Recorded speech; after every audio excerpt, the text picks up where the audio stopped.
Hello friends, মাই মম রেসিপিতে আপনাদের সকলকে জানাই সুস্বাগত। আজ আমি আপনাদের বানিয়ে দেখাবো রাজমার একটি স্পেশাল রেসিপি। এইভাবে রাজমা একবার বানিয়ে দেখবেন, খেতে অসম্ভব টেস্টি লাগে আর বানানো ভীষণই সহজ। তাহলে চলুন আর দেরি না করে চটপট আজকের রেসিপিটি শুরু করে নেওয়া যাক। রেসিপিটি আপনাদের প্রথম থেকে শেষ পর্যন্ত দেখার অনুরোধ রইল। দেখুন, আমি রাজমাটাকে আগের দিন রাতে ভিজিয়ে রেখেছিলাম আর সুন্দরভাবে ভিজে গিয়েছে। দেখুন, এবার আমি এই রাজমাগুলোকে কুকারে 3টে সিটি দিয়ে সিদ্ধ করে নেব। অপর সাইডে চুলায় আমি একটি কড়াই বসিয়ে নিয়েছি। এই কড়াইয়ের মধ্যে দিয়ে দিলাম পরিমাণ মতো সরিষার তেল। তেলটাকে এবার খুব ভালো করে গরম করে নেব। দেখুন, তেলটাকে ভালো করে গরম করে নিয়েছি। এবার তেলের মধ্যে দিয়ে দেব 1 টেবিল চামচ 5 ফোড়ন, দেব একটা শুকনো লঙ্কা। লঙ্কাটাকে আমি মাঝখান থেকে ছিঁড়ে নিয়েছি। আর দেব একটা ছোট সাইজের তেজপাতা। দিয়ে এবার কয়েক সেকেন্ড নাড়াচাড়া করে নেওয়ার পর দিয়ে দেব পেঁয়াজ কুচি। আমি এখানে একটা মিডিয়াম সাইজের পেঁয়াজ ব্যবহার করেছি। দেখুন, সমস্ত পেঁয়াজ কুচিটা দিয়ে দিলাম।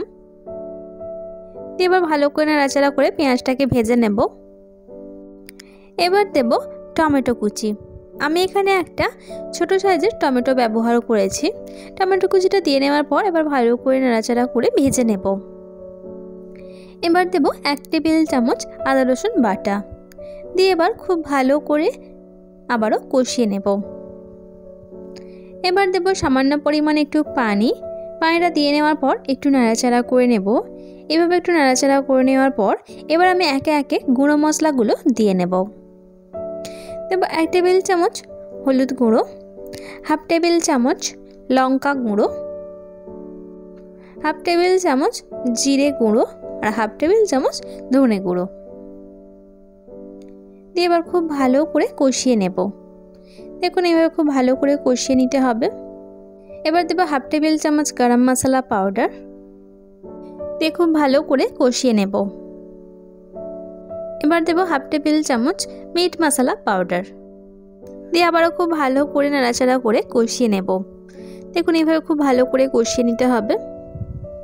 এবার দেব সামান্য পরিমাণে একটু পানিটা দিয়ে নেওয়ার পর আবারও খুব ভালো করে কষিয়ে নেব। দেখুন, খুব ভালো করে একদম শুকনো শুকনো করে কষিয়ে নিয়েছি। এবার দিয়ে দেব স্বাদ অনুসারে লবণটা দিয়ে নেওয়ার পর ভালো করে মিশিয়ে নিয়েছি। এবার দিয়ে দিলাম আগে থেকে সিদ্ধ করে নেওয়া রাজমা। আমি এখানে 3টে সিটি দিয়ে সিদ্ধ করে নিয়েছি। সিদ্ধ করে নেওয়া রাজমাটা দিয়ে নেওয়ার পর এবার খুব ভালো করে মশলার সঙ্গে কষিয়ে নিতে হবে বা গ্রেভির সঙ্গে কষিয়ে নিতে হবে।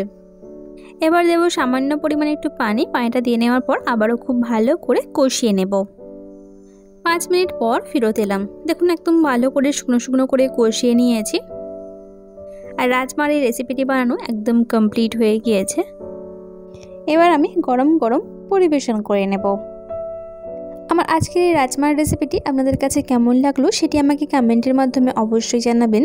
আর যদি ভালো লেগে থাকে তাহলে আপনারাও বাড়িতে ঠিক এইরকমভাবে বানিয়ে নিতে পারেন। আশা করছি আপনাদের খেতে ভীষণ ভালো লাগবে। আজকের মতো তবে আমি আপনাদের কাছ থেকে বিদায় নিলাম। কাল আবারও দেখা হচ্ছে নতুন কোনো এক রেসিপির সঙ্গে। লাস্ট অবধি আমার সঙ্গে থাকার জন্য আপনাদের সকলকে অসংখ্য ধন্যবাদ। আপনারা সকলে ভালো থাকবেন এবং সুস্থ থাকবেন।